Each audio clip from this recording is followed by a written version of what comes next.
గౌతమ్ గురించి ప్రస్తుతానికి హౌస్ అంతా హడల్. వచ్చినవా గౌతమ్ని డప్పు కొట్టి నీకు వచ్చినవా, నీకు ఇదే పని ఎంత పొద్దస్తమానం అన్నట్టుగా అనుకుంటున్నారు కదా. వీడియో మొత్తం చూడండి. నేను డప్పు కొడుతున్నానా, ఫ్యాక్ట్స్ చెప్తున్నానా, ఏ కైండ్ ఆఫ్ అనాలిసిస్ అనేది చేస్తున్నాను అనేది మీకు క్లారిటీ అయితే వస్తుంది.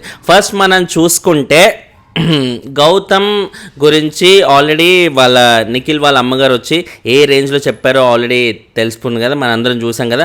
నిఖిల్ గౌతమ్తో కొంచెం జాగ్రత్తగా ఉండు, అన్నెసరీ నామినేట్ చేయకు, నామినేట్ చేయాలనిపిస్తే నీకు సంబంధించిన రీజన్, నీ పర్సనల్ రీజన్ ఏదైనా ఉంటే చేయి, కానీ వేరే వాళ్ళ రీజన్ తీసుకొచ్చి నువ్వు చేయకు, అన్నెసరిగా ఎందుకు రప్చరు అన్నట్టుగా చాలా జాగ్రత్తలు అయితే చెప్పారు.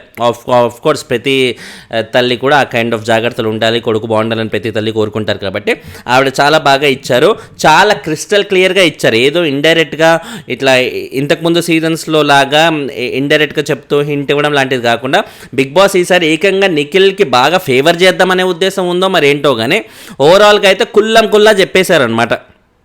ఈ సీజన్లో బేసిక్గా అన్నీ అలా కుల్లానే జరుగుతున్నాయి. మీరు ఎవరైనా వెళ్ళిపోవాలనుకుంటే ఈజీగా వెళ్ళిపోతున్నారు. ఏది ఇంతకుముందు సీజన్లో ఆడియన్స్ ఓట్స్తోనే బయటికి వెళ్ళాలన్నట్టుగా ఒకటి ఉండేది, హౌస్ మేట్స్ చేతుల్లో ఎంత పెట్టినా అని చెప్పినా కూడా. బట్ ఈసారి శేఖర్ కమ్ములా అంటున్నా ఆర్జే శేఖర్ భాష అలాగే వెళ్ళిపోయారు మన ఇంట్లో ఉన్న వాళ్ళ ఓట్స్తో. తర్వాత మణికంఠ వెళ్ళిపోతానంటే ఆయన్ని హ్యాపీగా పంపించేశారు, ఎటువంటి ఇది లేకుండా. వైల్డ్ కార్డ్స్ వచ్చినప్పుడు అదే పనిగా మొత్తం లీకులు ఇచ్చేశారు, బయట ఏం జరుగుతుంది ఏంటి అని ఎటువంటి సంశయం లేకుండా ఇష్టం వచ్చినట్టు చెప్పి దొబ్బారు. బిగ్ బాస్ కూడా ఏమీ అనలేదన్నమాట. సో ఎందుకేమీ అనలేదంటే సీజన్ చాలా డల్గా నడుస్తుంది కాబట్టి ఈ వేలో అన్నా కొంచెం ఏదన్నా ఊపందుకుంటుందేమో అన్నట్టుగా అయితే అలా ఊకున్నాడు. అయినా కానీ ఏమన్నా ఊపందుకుందా? స్టార్టింగ్తో పోలిస్తే చాలా బెటర్లేండి. వైల్డ్ కార్డ్స్ వచ్చాక కొంచెం ఊపు అందుకుందని చెప్పాలి ఈ మధ్య కాలంలో, ముఖ్యంగా 1-2 వీక్స్ నుంచి. సో ఇలా ఈ సీజన్లో బిగ్ బాస్ ఎక్కువ శాతం అయితే కుల్లా ఉండడం వల్ల నిఖిల్ వాళ్ళ అమ్మగారు ఆ రేంజ్లో కంప్లీట్గా ఓపెన్ అప్ అయ్యి ఆయనకి చెప్పేశారు ఫుల్ జాగ్రత్తలు గౌతమ్ గురించి.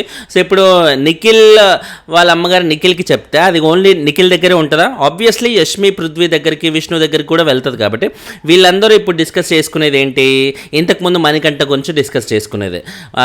మణికంఠ వైల్డ్ కార్డ్స్ వచ్చిన కొత్తలో వాళ్ళందరూ మణికంఠకి అగేన్స్ట్గా అయిన ప్రతి ఒక్కరిని నామినేట్ చేసుకుంటూ వెళ్ళినప్పుడు నిఖిల్ ఏం చెప్పాడు గుర్తుందా?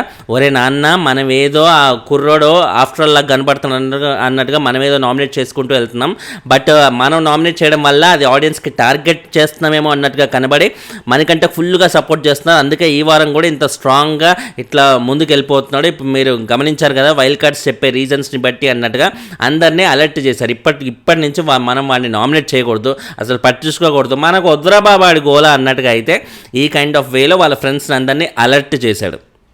బట్ వాళ్ళ దురదృష్టం కొద్దీ మణికంఠ సెల్ఫ్ ఎలిమినేట్ చేసుకున్నాడు. బేసిక్గా వాళ్ళు ఇది బాగా అదృష్టం అనుకుంటారు, మణికంఠ వెళ్ళిపోయాడు ఇంకేంట్రా మనం ఇంకా ఫుల్ స్వైర విహారం చేయొచ్చు అన్నట్టుగా వాళ్ళు అనుకోవచ్చు. కానీ ఈలోపు మణికంఠ 2 అనేవాడు పుట్టుకొస్తాడని ఎవరన్నా ఊహిస్తారా? మణికంఠ 2 అనేవాడు గౌతమ్ యాంగిల్లోంచి పుట్టుకొచ్చాడు అనమాట. చరిత్రలో ఎప్పుడన్నా వైల్డ్ కార్డ్స్ టైటిల్ రేస్లో ఉన్న సందర్భాలు ఎప్పుడన్నా చూసామా? మామూలుగా వైల్డ్ కార్డ్స్ మధ్యలో వస్తే ఆ మధ్యలో వచ్చిన వాడిని విన్నర్ చేయడం ఏంట్రా అనే ఫీలింగే వచ్చేది. బట్ ఈ సీజన్లో గౌతమ్కి ఆ క్యాపబిలిటీ చూసి, ఆ వర్త్ చూసి కష్టంగా అవును గౌతమ్ విన్ అయితే మాత్రం తప్పేంటి అనే ఫీలింగే మెజారిటీ ఆఫ్ ద ఆడియన్స్కి వస్తుంది. అందుకు మాత్రమే ఓటింగ్ అనేది ఆ రేంజ్లో పడుతుంది అన్నట్టుగా చెప్పుకోవచ్చు అనమాట. సో ఇప్పుడు నిఖిల్ వాళ్ళ అమ్మగారు ఆ రేంజ్లో చెప్పినప్పుడు ఆబ్వియస్లీ మొత్తం అందరినీ అలర్ట్ చేసేస్తారు కాబట్టి ఈ మండే ఆబ్వియస్లీ గౌతమ్ వైపు ఎవరు వెళ్ళే అవకాశమే లేదు. ఎవరు వెళ్ళినప్పుడు ఏమవుతుంది, తెలియకుండానే గౌతమ్ని ఇగ్నోర్ చేయడం మొదలు పెడతారు. ఇగ్నోర్ చేసినప్పుడు ఏమవుతుంది, గౌతమ్కి మెల్లిమెల్లిగా ఫుటేజ్ ఏమైనా తగ్గిపోతుందా?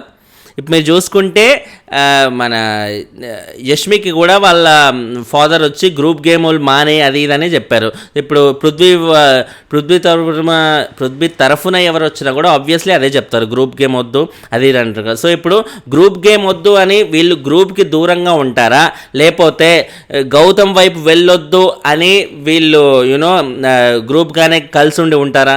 చాలా క్లిష్టమైన పరిస్థితి అనమాట వీళ్ళది ఇప్పుడు. సో ఇప్పుడు ఆ పరిస్థితి అనేది అలా ఉంటే మరొక సైడ్ చూసుకుంటే ఇప్పుడు ఫ్యామిలీ వీక్ ఎలాగో నడుస్తుంది కాబట్టి ఈ వీకెండ్లో ఆబ్వియస్లీ ఆ ఫ్యామిలీ మెంబర్స్కి సంబంధించి ఎవరో ఒకరు వస్తారు, వాళ్ళ సిబ్లింగ్స్ ఫ్రెండ్స్ ఎవరో ఒకరు వస్తారు.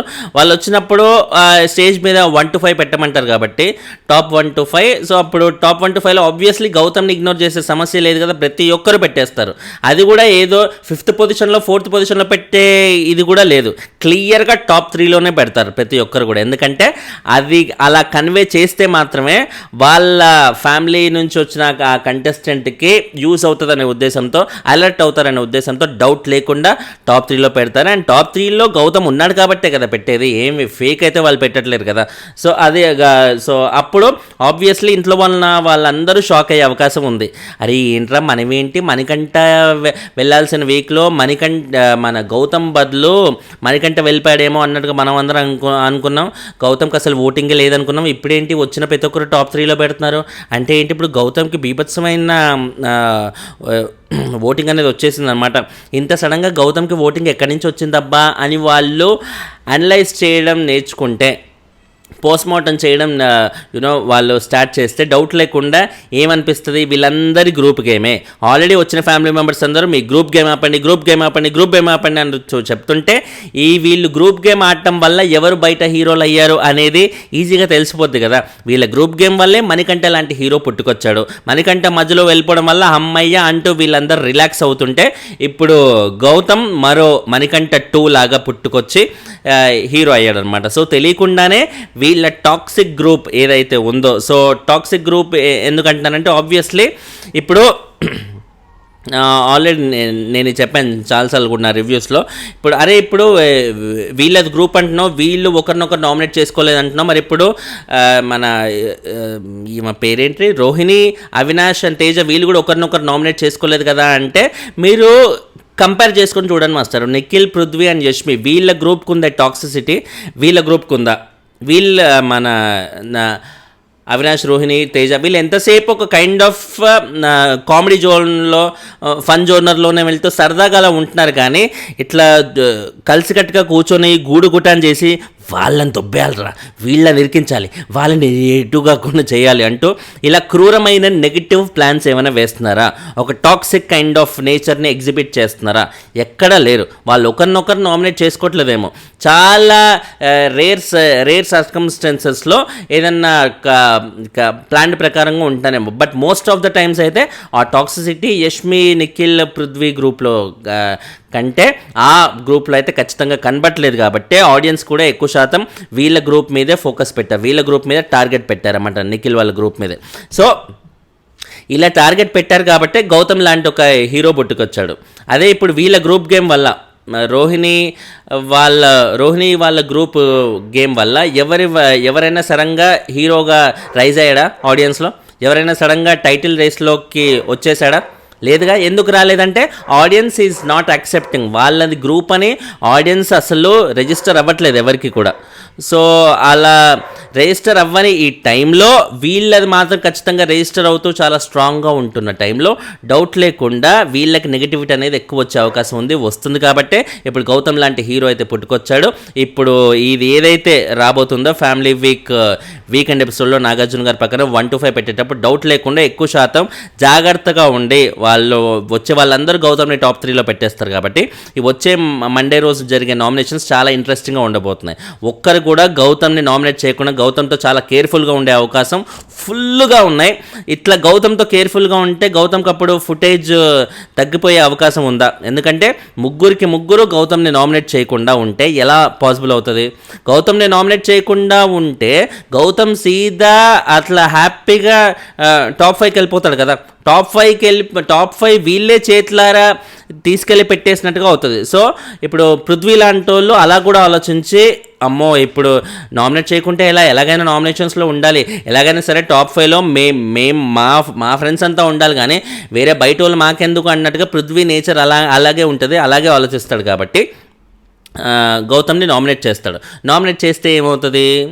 ఆబ్వియస్లీ మళ్ళీ గౌతమ్కి ఏదో విధంగా పబ్లిక్ కన్సర్న్ అనేది పుట్టుకొచ్చి తద్వారా ఓటింగ్ అనేది సాగుతూనే ఉంటుంది. సో ఇది చాలా ఇంట్రెస్టింగ్గా అనిపిస్తుంది అన్నమాట ఇప్పుడు ఈ మండే రోజు జరిగే nominations. Let's wait and see ఎలా జరుగుతుంది ఏంటి అనేది. అండ్ మీకేమనిపిస్తుంది, గౌతమ్ వల్ల ఇలాంటి ట్రమండస్ చేంజెస్ జరుగుతాయి అనుకుంటున్నారు వీళ్ళ ముగ్గురు ఫ్రెండ్స్లో? వాళ్ళు ఎంతమంది సైలెంట్గా ఉంటారు, ఎంతమంది సైలెంట్గా ఉంటావేంట్రా ఏదైతే అది అన్నట్టుగా ముందుకు వెళ్తారో కింద కమెంట్ అయితే చేసి చెప్పండి. ఛానల్ని సబ్స్క్రైబ్ చేసుకోండి. లైకులు కొడతా అంటే వీడియోలు ఎక్కువ మందికి కనిపిస్తే మాస్టరు ఆ లైకులు ఒక సెకండ్ పడుతుంది మీరు లైక్ కొట్టడానికి. ఆ సెకండ్ నా కోసం వెచ్చిస్తారని భావిస్తూ బాయ్.